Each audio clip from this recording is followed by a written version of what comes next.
Hello there guys, I'm going to be making some Zomboid guides, some build guides, other information and other informative content. So this is going to be the first one, and it's one I've been wanting to cover for a while, which is the burglar occupation in Zomboid. Now the burglar occupation in Zomboid is one of my favorite ones to start out with, and there are some other traits that you can use to back it up and make it one of the most potent and overpowered early game builds that exists. Now this build is not only good for a single player where it's extremely useful, but for a group this is probably even more potent, as somebody choosing this kind of class with these specific traits and the occupation early on will be able to contribute massively to the early game and long game survival. Now, what kind of traits are we looking at to go with the burglar occupation? Keep in mind that when you start out with the default classes and occupations in Zomboid, you just have 5 fitness and 5 strength. Now, strength and fitness are very important in this game as they dictate different things. Strength dictates how much damage you do with weapons and how much you can carry, and fitness dictates your endurance loss, how far you can sprint, and other things to do with your agility. Now these are both 2 very important key traits to level up, and they take a long time. So if you can start off with higher than level 5, you'll already have a huge bonus. And we're actually going to aim for level 9 strength and level 8 fitness, even with the burglar occupation, which can allow you to hotwire cars immediately, and I'm going to show you why this is absolutely ridiculous. But we're going to have to pick some negative traits to balance this out, and so what I pick is the build right here, and I'll go over all of the details and why I pick each element. So for our negative traits, we have high thirst, slow healer, underweight, prone to illness, smoker, weak stomach, and slow reader. And we obviously have our positive traits as well as our occupational trait, which is burglar, speed demon, dexterous, outdoorsman, athletic, and strong. Now this is a very good build in my opinion if you choose this, and it gives you an explosive early game start, which also snowballs into the late game. So why do we pick the traits we do? Now high thirst is actually kind of easy to mitigate. You can find water pretty much in every house early game, and you'll come across a water bottle, especially if you know where to find one, within the first 30 minutes. Slow healer, I mean it's in the name, you're gonna heal slowly, but I feel like slow healer is planning for failure, and honestly other than some minor injuries, it's kind of irrelevant. It's a trait that I feel is acceptable to take. Now underweight is an interesting trait, because you can get rid of this trait by just eating lots in the game, and you want to eat food that's full of fat and also full of protein and calories, and this is quite easy to find. Examples would be just a whole jar of peanut butter, corned beef, food like this. You'll find all sorts of this food all over the place, and ice cream and things are also easily able to fatten you up. Now once you hit above 75 weight, you will actually lose the underweight trait and all of the negatives that come with it. Now prone to illness obviously makes you more prone to illnesses, but you can actually mitigate this quite easily. Now first off, if you deal with injuries fast and disinfect them, then it will not really affect that. But the only other negative of prone to illness is that during the winter and colder months and when it rains, you can get a cold much easier. But you can actually completely mitigate this trait, which will go on later on. Now the smoker trait, very obvious. You need to smoke, and the items for that are all over the place, but you can usually find them at bars, warehouses, sometimes on zombies, and even in houses and things. Honestly, all over the place. Weak stomach, as long as you eat food that is properly cooked, you'll never even know this trait exists. And slow reader is kind of annoying, but you can mitigate it by just speeding up the time or just dealing with it in multiplayer.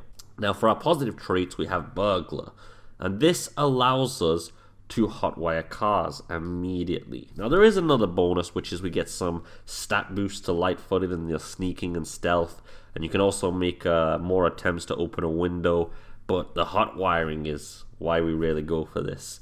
And we mix it in with Speed Demon because it just naturally mixes together. You can hotwire cars and then you have faster vehicles off the bat. But Speed Demon is also a very important trait because it does much more than just make your car faster. For example, there are trailers you can find out in the world which have a huge capacity on them, and the only way to really access and carry these properly is with Speed Demon on certain vehicles.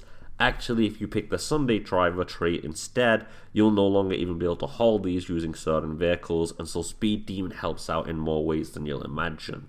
Dexterous for making it faster to transfer inventory items, and we're going to be using cars as our main backpack source anyway, so we don't really need the organized trait. We go for Outdoorsman to completely mitigate the prone to illness trait, which I talked about earlier. With Outdoorsman, you'll pretty much find it impossible to get a cold.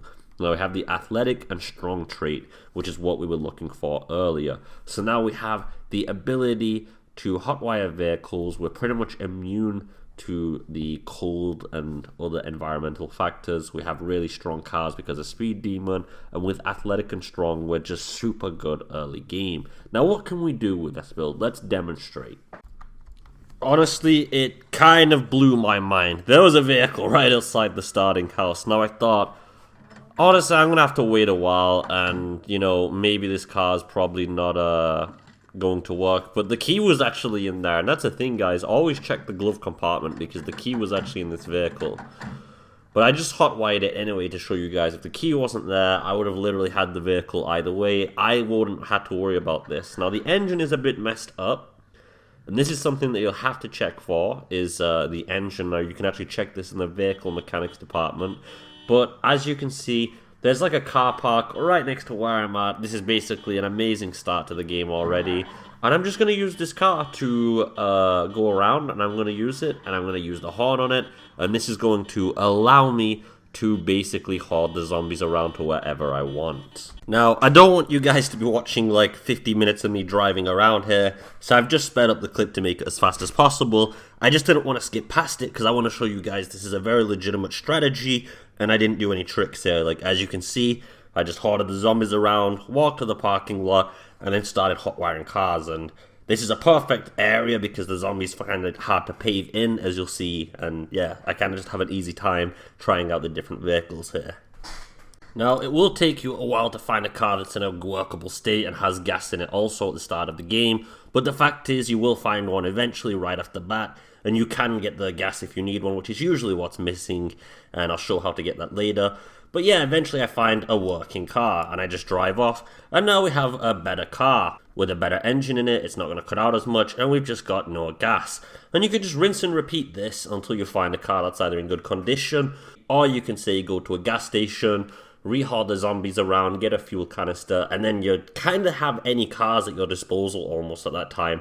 The only thing that's going to stop you is a bad engine or a destroyed battery, but finding one of those is kind of rare. Usually it's just the gas that's out. Now, just to show you how this works, I didn't actually take too long to find this van, and it was very easy to kind of just distract the zombies away using my own car and the noise that generates, as I showed you before. And I took the van, and it actually had a gas canister in the back. Now, you'll usually find this sometimes, like a van that either has a bunch of mechanical supplies, weaponry, gas and survival supplies, and I just managed to find one here. But this is also not really rare. I didn't really get lucky here. I would always recommend you look in the back of cars if possible, because there's usually some good amount of loot in them that's pretty awesome. So I took the van to the gas station, and you can literally just refuel from the pump. And this will take a while, but you'll fully refuel your vehicle. And you can also fill a gas can up, and then if you find the issue before where you've got a fully operating car that's just out of gas, then you can just refill the gas in it very quickly, and you've got a fully operating car. And to show you how this trick can be used, I actually went and refueled a police car that I found that was otherwise in good condition. It just had no gas. As I said, that's usually the issue. And now we can have another trick. So if you make a Molotov cocktail and you have a police car, you can probably imagine where this is going. You just hoard the zombies out of an area that you want to loot. You kind of just wait there for a while the siren's blazing and the alarm's going off with the lights. And then, you know, after a while, the zombies are all collected into that little area. You throw a Molotov and let time tick. At the end of the day, you'll have a pile of zombies that are dead, and the area that you were just in is completely clear of zombies, and you can clear out some of the biggest areas, the malls, the big cities, and giant areas using this method and just kill thousands of zombies very quickly. And this is all on the first day or the second day in game. And again, I'm clearing out massive sections of the city, and I honestly thought this was going to take a bit longer, but I managed to do all of this in just less than 1 hour. In less than an hour, I cleared out a huge section where all I was finding was 1 or 2 straggler zombies and not much else. So as you can see, combining these traits that you have with the vehicles and Molotov cocktails and stuff is already overpowered, but then you have a character that's very strong and has some other good traits to back it up as well. Anyway, I'll be doing some more guide videos, other content, and other things, but this build should quick jump you into some solid action and being able to do much better at the game. Now, if you keep up to date with the builds and other things, you'll be having a beautiful base in no time. I just hope you're having a beautiful day. Take it easy, and peace.